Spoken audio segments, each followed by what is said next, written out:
You are listening to the Postcast presented by the Locked On Senators podcast and the Glebe Central Pub. It's your neighborhood pub in the heart of the Glebe. Great people, great food, great drinks, and they are Sens fans just like you and I. And who wouldn't be a Sens fan after this massive NHL first start debut for Dylan Ferguson as the Ottawa Senators win 2-1 over the Pittsburgh Penguins. I'm Brandon Pillar alongside Lalim's Martian.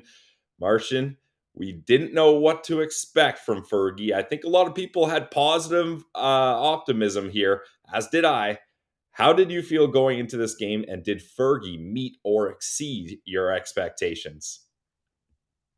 Well, he obviously exceeded my expectations there, Pilsy. 48 saves in a debut is just ridiculous. And how funny is it that he breaks that record right after Mando set it earlier this season with 46 saves? Yeah. You can't ask for anything better from Dylan there. That's an incredible start. That's his first NHL start, so we'd love to see that from him. Holy. I Held him mean, in there, Pilsy, for the whole, with until 5 minutes left in the game. Basically, he was standing on his head, making great saves. He didn't fight a single puck. It didn't feel like he was all over it. It must have been that nice anchor method that he's been using pre-puck drop. Right, we were joking about that earlier in the old group chat. So I guess he's got a secret pre-puck drop routine that he likes to do that keeps him level and grounded, and it's called the anchor. So. We'd love to see that. It's working.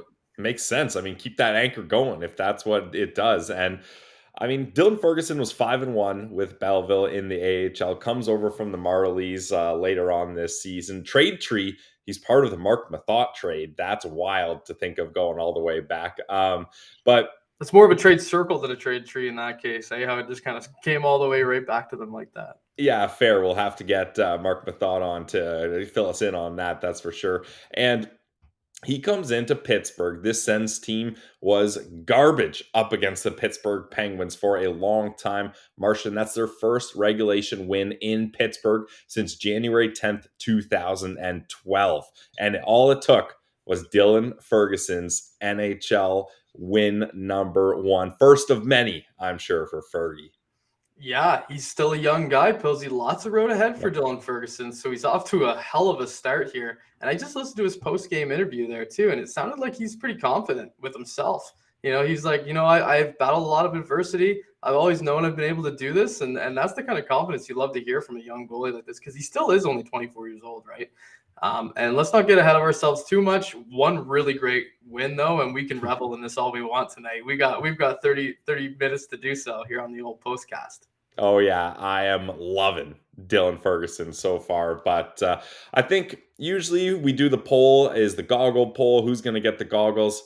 I think it's pretty obvious who Patrick Brown. I'm pretty sure Brownie's the last one with them. I'm pretty sure it's obvious who he's going to pass it to. So the poll will change to who should start in tomorrow night's game, Dylan Ferguson or Mads Søgaard. Martian, we'll get into that as our kind of finishing discussion for the postcast. But as we always do with the postcast, let's do a scoring summary here. And only 3 goals, so it's not going to take too long.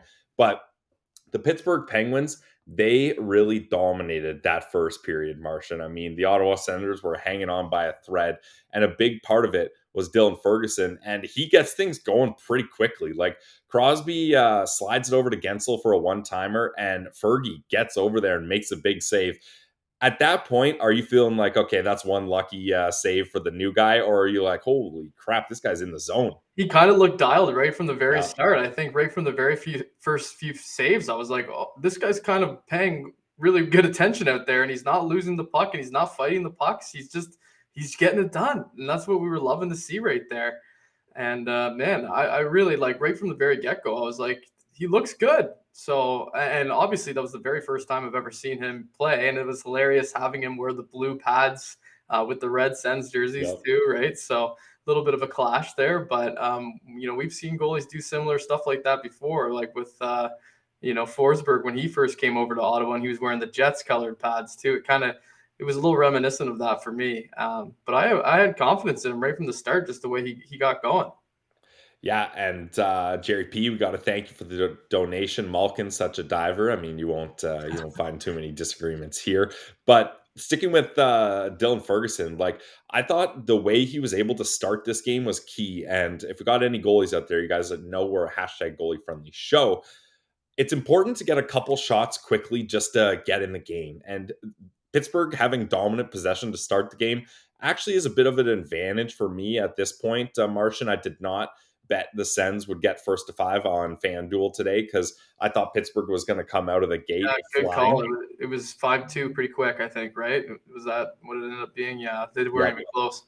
pretty quickly, but it allows Dylan Ferguson to get a start. He makes a glove save. He gets moving along the ice. He has to make a couple quick saves. So that definitely I thought was advantageous for a young goalie trying to get a feeling in his first NHL game. And then it doesn't take long, Martian, and he gets or first NHL start. Sorry, he gets tested again. Dumoulin had a lot of time on the point there. He glides all the way in, and you're thinking, okay, I know it's Dumoulin. He's not exactly the top sniper on the Pittsburgh Penguins, but he's got time and space. Any NHL player can make a He's good gonna test shot with that. Exactly. And Ferguson not only makes a save, but no dangerous rebound, and he just covers it right there. So again, looking hot. Yeah, right up the hot, man. I mean, we can go all day here. He stopped all of them until the middle of the third period. And there was Yep. about 40 shots in a row up until that point. So he was really, yeah. I can't say enough good things about the way he started there. It felt really storybookish, and I was laughing. They kept on showing his girlfriend, and I guess it's like his mental coach. And every time they showed her, she seemed to be on her phone. So she must have been looking at, how viral her boyfriend was going at that time, because it was pretty funny to see that, like, this guy was standing on his head. I was clipping him like crazy. He made that one huge save on Geno Malkin later in the game as well. Yep. And that was kind of a similar situation where Malkin had all the time in the world and took his shot, and Ferguson was just better. So, man, Dylan Ferguson. Fergie, our guy, man. It's Yeah, so exciting to watch a kid like this have success so quickly. I know, like, well, I mean, I know we're getting ahead of ourselves yet again here, but it's pretty funny, like all the little nicknames you can come up with the Fergie and Fergalicious, and I know I saw some people call him the Ferg Burglar. I said the Ham Fergler. Yeah. Like we could go. Ferguson's a great name for any kind of nickname, and I just think, yeah, he's kind of a fun player all of a sudden for us. Yeah, he definitely seems like he's going to be a fun part of this storyline. And the Sens, they end up rewarding him pretty soon after that, Martian, because I thought really Greg does a great job breaking it out of the zone, carries the puck up the ice, slides it over to Giroux. When in doubt, just give it to the savvy vet. And Giroux then hits with a great cross ice pass that goes right to Really nice. Shabbat. And then Shabbat is playing so confident he just does a nice little deke, and then his shot actually gets around the defender and beats Tristan Yari. So you love to see that from Thomas Chabot, and you love to see a nice donation there. Thank you. Can't control life. Appreciate that. That is a awesome one. So yeah, Thomas Chabot, for all the kind of hate and heat that's been put on him lately, he shows he's got a few offensive tricks up his sleeve, eh, Martian? Yeah, absolutely there. And I really like the thing I really liked about that goal is he just saw the open ice in front of him and he took what he had and he walked it right in there. The quick little, hey, how are you? Little short shot screen. Loved that play. And I mean, that's 10 on the year for him. So double digit goals for a defenseman. You can't really shake your head at that. That's nice numbers. Yeah, and especially Thomas Chabot, he's kind of got there's some guys in his shadow and even creeping up to him on this decor for the first time in pretty much his whole time in Ottawa. So I mean, he's don't got to get us keep started on things Jake going. Sanderson right now, the way he's been playing lately. Jake Sanderson's been an electric factory with his skates back there. He's been awesome. Yeah, he's looked good, and I thought Chikrin had another good night with like 3 or 4 really good defensive plays doing what he does. So that makes it 1-0 Ottawa after the first period, which is crazy, Martian, because at that point they're getting outshot 18-7. And I don't know, like Pittsburgh was dominating, but it felt like the Ottawa Senators were still in a good spot here. It was like they were made of rubber. They just were bending and not breaking, right? Like there was that one shift was that in the second period that I know I'm probably jumping ahead on the old timeline here, Pilsy, No, but we can go there if you want, Martian. Let's go there. there was one shift where Zub and Sanderson were out there for. I mean, Zub was out there for 4:39, and Sanderson was Yep. out there for close to 4 minutes himself. So those guys, like that's as long as a shift as you'll ever see in the NHL. Those guys must have been absolutely gassed. I mean, I wouldn't be standing up still if I was out there for 5 minutes, even in my beer league games, Pilsy. So for them to be doing that at the NHL level and still not really giving up a whole lot of quality chances on, even in the situation they were in. I know they had to ice it a few times, but what can you do? But there was only a few kind of good looks for the Penguins during that, where the Sens were kind of keeping everything to the outside because they knew they were in trouble and everyone was tired as hell. So that's all they could really do. But that's half the idea, though. You bend and you don't break, and you get out of that situation. Honestly, Martian, that was the TSN turning point for me because like Pittsburgh really should have taken advantage of that. Like Zub was hands on his knees the whole time. I even thought he had a chance to get off with the 3 minutes into that shift, which is wild to say 3 minutes into that shift. But I thought he had a chance to get off. They kind of got it to center ice and he stays back. I was like, Zub, you got to just book it to the bench at that point because he was kind of a liability out there. No fault of his own. Like you mentioned, being out there 4+ minutes is insane in the NHL, and they were being pressured the whole time. So for the Pittsburgh Penguins not to score there was huge for me. And then Letang got a penalty shortly after, so that gave the Ottawa Senators a bit of a boost there. And at this point, it's still 1-0. The Ferguson shutout is alive still at this point. And you had money on it, Pilsy, at FanDuel. I know, Marsh, and I needed it so bad because then I could have got all the people, yourself included, that have labeled me a Sens mush. I could have at At least least had a you little got the victory win, there. though. We can't call you a super mush god right now because they got the win. So. And I mean, it's not as big and the odds were minus, but I did hit Dylan Ferguson over 30.5 saves. I knew he was going to get a lot of shots. That hit pretty quick halfway through the game. Yeah, Martian, where we're at in this scoring summary, it's happened. There's 32 shots. The Penguins are out shooting the Sens 32-13 after 2 periods. So it didn't take long for that one to cash, which was really nice. And the Ottawa Senators are at this point, Martian, I was just like, this is a battle between the Sens and the clock. Like there was even one point where Shane Pinto held the puck up against the boards for that must have been 15 seconds near the penalty box. I don't know why the refs didn't blow that down, but I was down for that type of style. Yeah, I actually wondered the same thing. I don't know if it makes a difference when they're in like an offensive or defensive zone. I don't know why they didn't blow it down in that case because I've seen it blow it down quicker. That's for sure. And it was obvious what Pinto was doing. Like it wasn't like he was just kind of stuck there. He was holding it there. Yeah. He was really battling the clock there. But unfortunately, the Sens did lose that shutout battle to the clock because Malkin starts this play from behind the net and he gets it out front. And Raquel has a quick shot. And that just squeezes through Fergie there. And he was there. Like he makes the save. It just barely has enough space. He wasn't happy about that one. I bet you if you ask him, he thinks he should have had that one probably because. But he pretty much did have it. Yeah, he just wasn't quite, I guess, like horizontal enough to the net where like he was kind of on an angle and turned a bit, and his pad was kind of on an angle too. So the puck just slid right by. But if he was a little more square, probably to the shooter, I think he saves that. But that was a tough play too, and it was a sneaky little shot too. And that's a frustrating thing, Martian, because he was in the zone and he gets there almost in time, but you're in the NHL. Like a play like that happens so goddamn quick. You can be perfect in your mind and as good as and as quick as you possibly can, and you're still going to get beat once in a while. So that's not on Fergie at all. But at this point, Martian, when it's tied up 1-1, how are we feeling? Are you nervous that the Penguins are going to take this in overtime or the momentum's going to fully swing? They finally broke through the Fergie wall, or were you still confident in the Sens? Well, the momentum was definitely heading in the way of the Pittsburgh Penguins at that point in the game. But what saved us was that penalty. And the Sens end up going on the power play. And that completely changes everything, obviously, because momentum no longer basically matters at that point once you're on the power play. But before that ended up happening, Pilsy, I was worried, absolutely, because that's exactly the kind of moment where he's been battling this entire game long, and he's been making every save he could, and he was, and then he finally lets one in, and you wonder, is that going to be the moment that where the wheels fall off? Like, it was fun for 40 minutes kind of thing, but let's, maybe he's going to come back down to earth here. But he didn't get overly tested, I didn't think, after that until later. But no, he shut the door from then on out. So it worked out, and that power play helped too. That was absolutely huge. And there's one goal left in this game for the scoring summary. But before we get to that, Martian, we got to tell you all about our friends over at the Glebe Central Pub. It is the official sponsor of the Locked On Senators podcast, Postcast.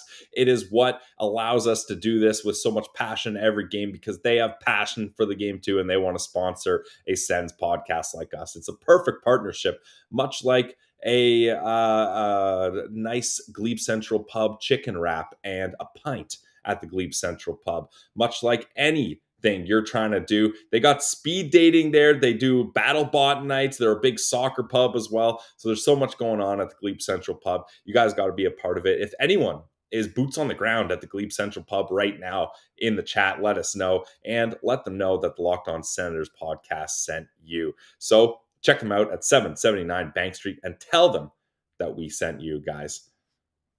And we're also brought to you by our friends over at Built Bar. It's the protein bar that tastes like a candy bar.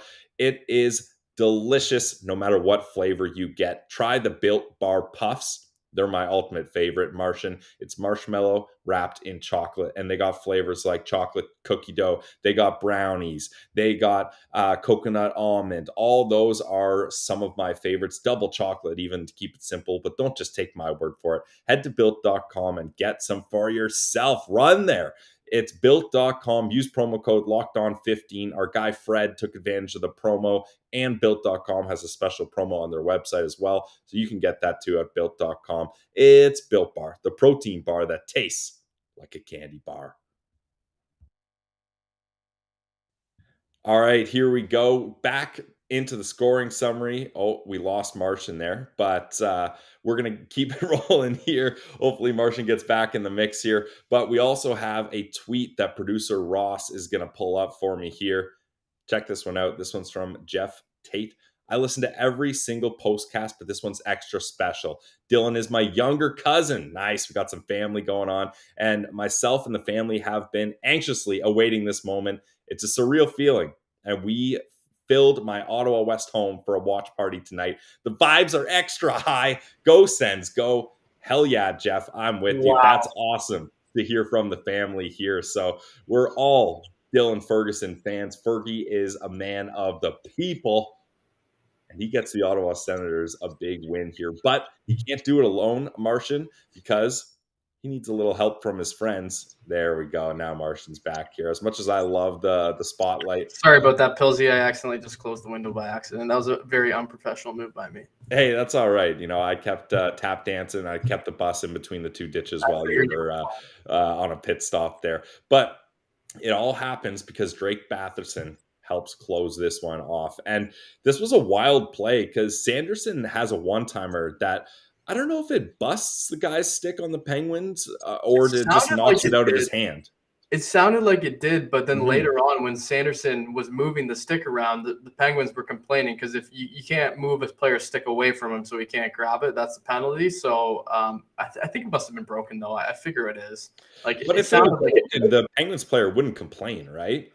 That's what makes me think about it. Yes, that's what I mean. But I think they were just trying to pull a fast one there. But fair. I mean, you got to try that. Yeah, it sounded like it broke. Like it kind of made that extra, that carbon fiber really makes a crackle sound when it breaks. We all know the sound. So that's what it sounded like to me, and it knocked the stick right out of his hands. But yeah, that was a wild play.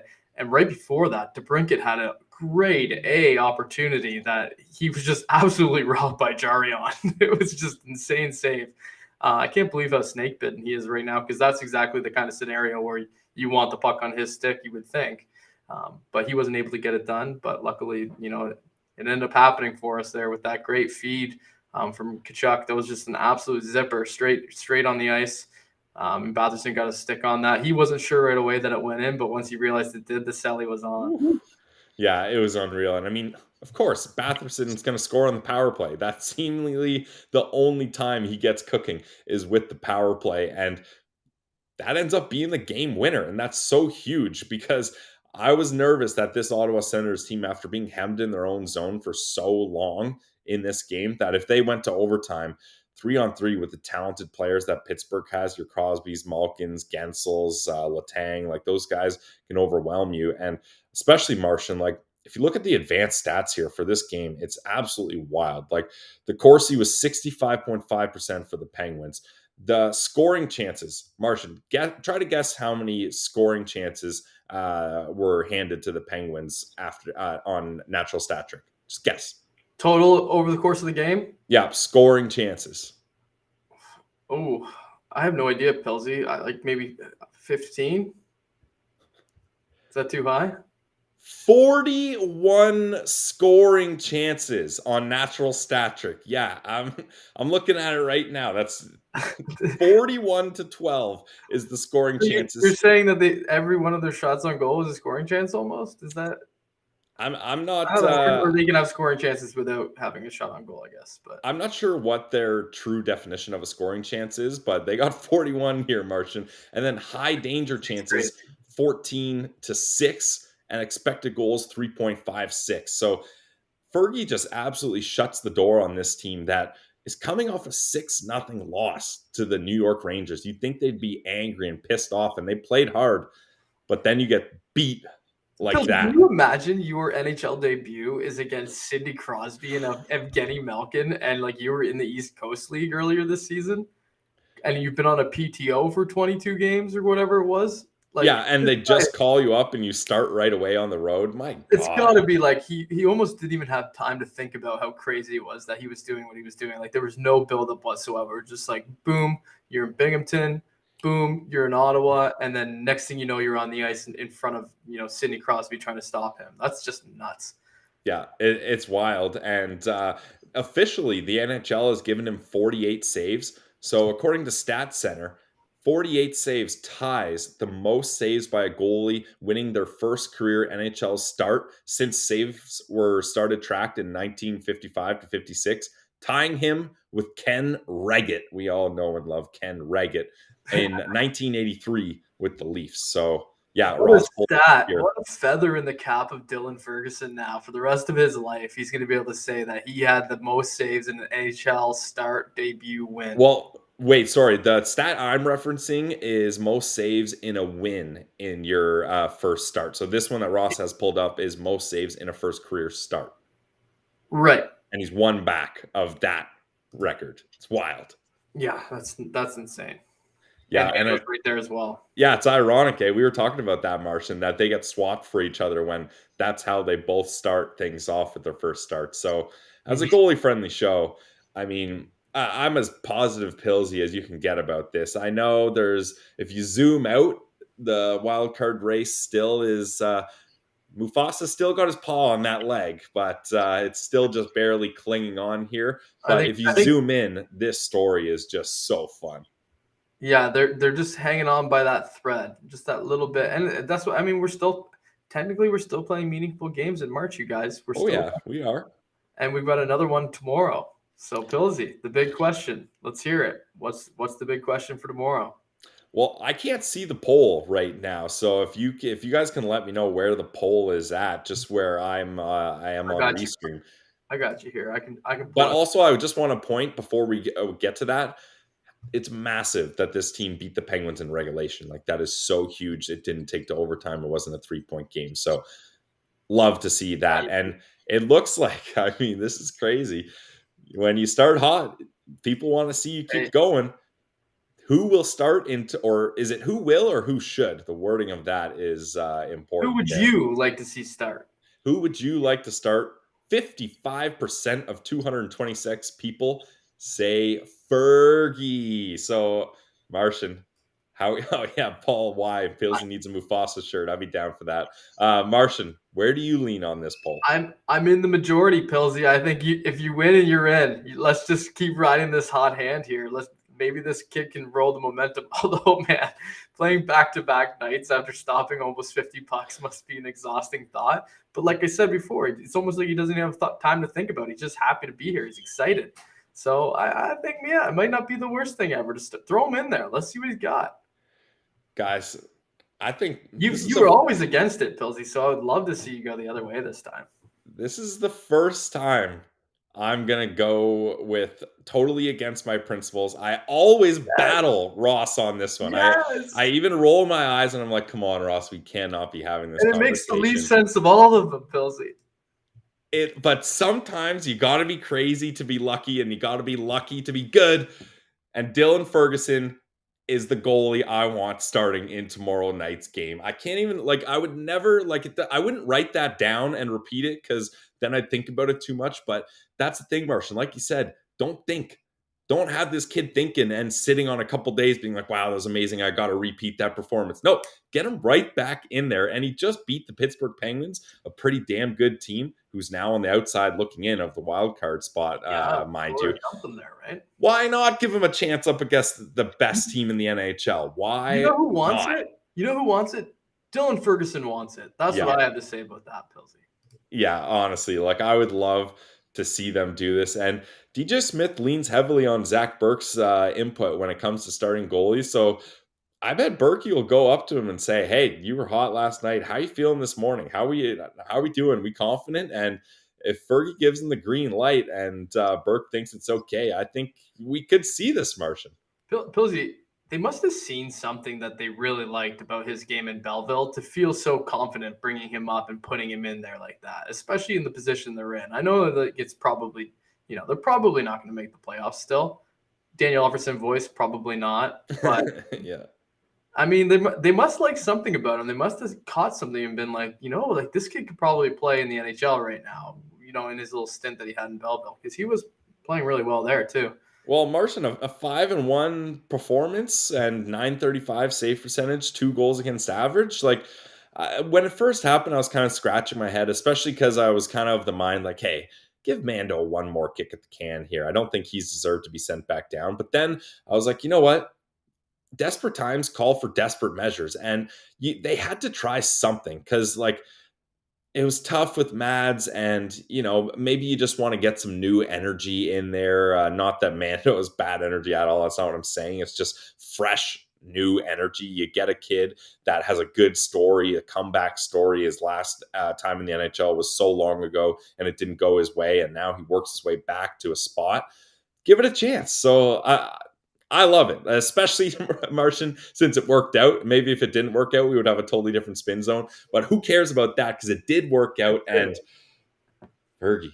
Yeah, and it's funny, we're talking about him like he's had this long, treacherous career. Like he's some 28-year-old guy who's getting his first start. It's not the case. He's still very young, like I was saying earlier. So it's been a bumpy road, I think. But it's like I said, he's still got a lot of runway ahead of him. I'm 24 years old. Could be he could grab this lightning and throw it in a bottle, and he could turn this into a career if he can keep this going, because everybody was just ranting and raving about Fergalicious Dylan Ferguson. That's what they were saying, right? He was getting a lot of attention, and I don't hate it. Yeah, I don't hate it at all. I don't hate it either. And it's about time we got to our Sen Central standouts. And Martian, you're the guest, so do you want me to alley-oop it for you and you just dunk it, or do you want to catch the rock on the next play here? I mean, Pilsy, can we just leave Ferguson out of it? I feel like yeah, we talked enough about Dylan Ferguson. We talked a lot about him. I mean, he's getting his shine here on the show for sure. Maybe we should just really double down and dive in with another one, because it's so easy and it's so obvious. But okay, so but it's up to you. I'll leave it up to you. But for me, I mean, if you're gonna leave it up to me, I'm gonna take Ferguson, and he's gonna be the standout for me. But no, I think we've hashed it out. So for the record, if anyone's doing a graphic of Sen Central standouts, the unanimous Sen Central standouts presented by the Glebe Central Pub is Dylan Ferguson, of course. And and we should just quickly get his stats out of the way, right? Even though we've probably mentioned a few of them, but 48 out of 49 saves, a .980 save percentage, How's that sound, Pilsy? That's And there was a few real nice saves in there too. So he's 1-0 as a starter and as a Senator. So Dylan, yeah. As Paul says, maybe we change the name to Locked On Ferguson. Your goalie, your starting goalie it's a every goalie-friendly day. show, Paul. It's a goalie-friendly show. We always need to pump our goalies' tires. And if someone's looking for an extracurricular homework job, maybe we can get LOSP memes on this, but get a Ferguson counter on the postcast. How many times we say Fergie or Ferguson? It's gotta be over 100. Like we've really give this kid his flowers here. Yeah, we have to, man. We have to. Okay, so we're unanimous. Ferguson, Sen Central standout for both of us. Martian, who you got next? I thought you were going to take yourself there, Pilsy, but you know what I'm going to do? I'm going to go with a guy who's just been playing extremely well, and I thought again he had a really good night tonight. I think the analytics show that for sure as well, and he's been our best defenseman over the this losing streak here, and that's Jake Sanderson for me. And he was all over the ice tonight. He's skating up and down. He was doing his thing. He had the assist on the second goal there. So that was the second goal. Batherson goal, so that's the game winner. He made that great play from the point down to Tkachuk on the half wall, and then Tkachuk over to Batherson. He was all over it, man. He had 2 blocks as well. So I'm gonna go with Jake Sanderson for that, and I can't go without mentioning the almost 4-minute shift either. Yeah. I won't be surprised if you take Zub as your standout because of that 4-minute shift too. Yeah, I mean, that was the TSN turning point in my mind, but I'm going to go a different direction here, and I'm going to go with Brady Tkachuk. I just thought like he had a classic Brady Tkachuk game. He's playing physical. He gets 6 shots on net. He has an assist in this game. He has a hit. He plays 17 minutes and 45 seconds. I don't know. I just thought it was nice to see it. Well, it's nice to see him get back into the groove of things. There was a couple games on that Western Canadian road trip where he did not look like the Brady Tkachuk we know and love, but it seems like he's back into the mix now.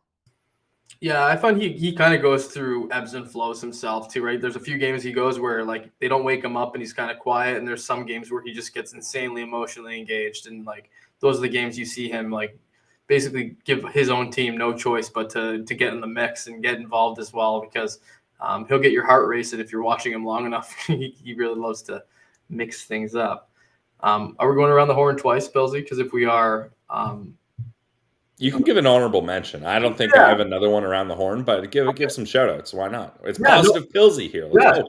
No, my other one is the other side of that pairing with Sanderson and Zub, and I've said it before. I think that pairing has the potential to be a really good, possibly top pair, if not, definitely a top 4 pair for sure.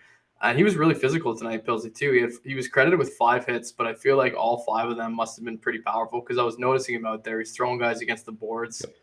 He was really good. He was great with his stick as well. He also had the 2 blocks and the 4.5 minute plus shift. It's just ridiculous from Arten Zub. And he was just a warrior out there.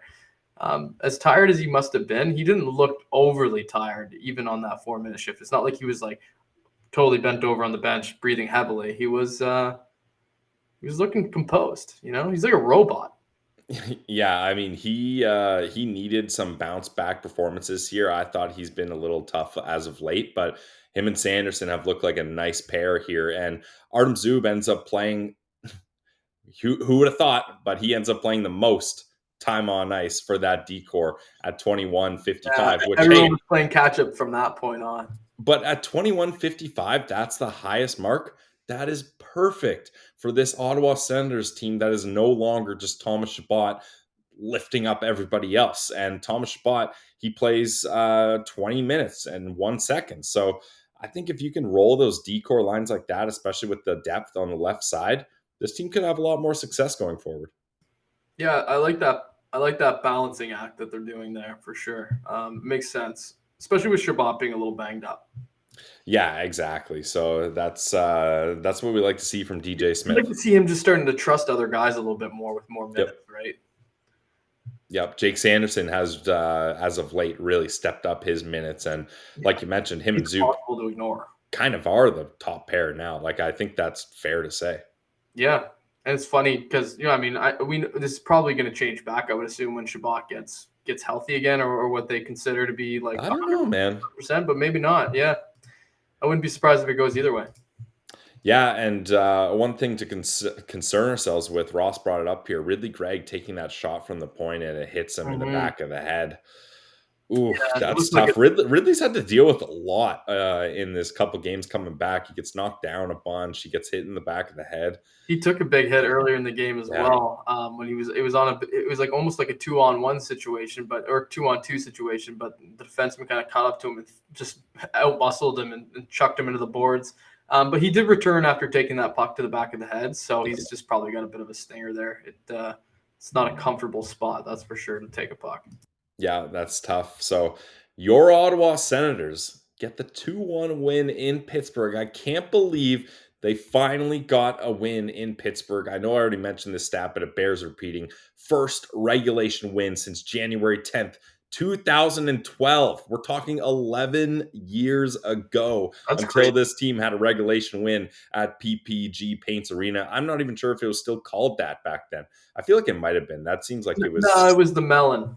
Oh yeah, the old igloo, the melon, right?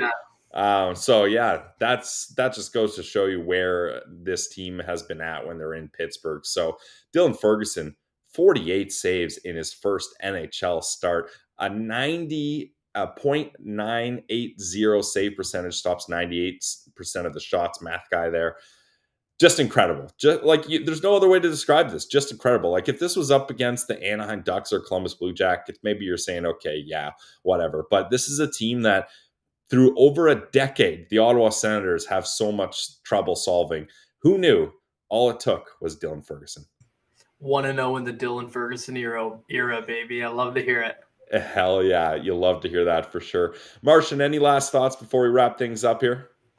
Nope, just real happy with the outcome of this one. It's nice to see them get back on the winning ways. You don't want to lose that many in a row, so nice for them to finally get a win.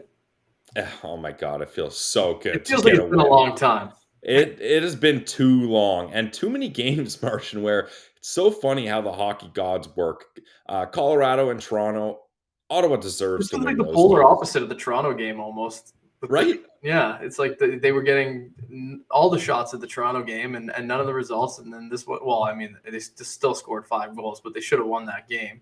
Yeah. And then this one felt totally different, where they couldn't get a shot on goal, but everything they were getting seemed dangerous, and they got a couple, and that's all it took. Yeah, it's great to move past those couple And games. they killed the streak of allowing 35 goals in 7 games, penalty 5 a game. That's not a good number. Yeah, and up against the Penguins, that is not the team you thought. That's for sure. So let's get some Fergies in the chat here, as this was a absolute massive game for the young kid. And let's get some Go Sens Go in the chat as well. All caps in this one. I still can't even believe it. The good thing about this, Martian, is this team can try to ride this momentum quickly in tomorrow's game in Boston. And tomorrow we will have another episode of the Locked On Podcast Network. We're going to get Ross's opinion on all this, as it's a hashtag goalie friendly show. We're going to chalk this up even more. Fergie. For myself, Brandon Pillar, for Laleem's Martian, this has been yet another edition of the Locked On Senators podcast, the Postcast. It's your team every day.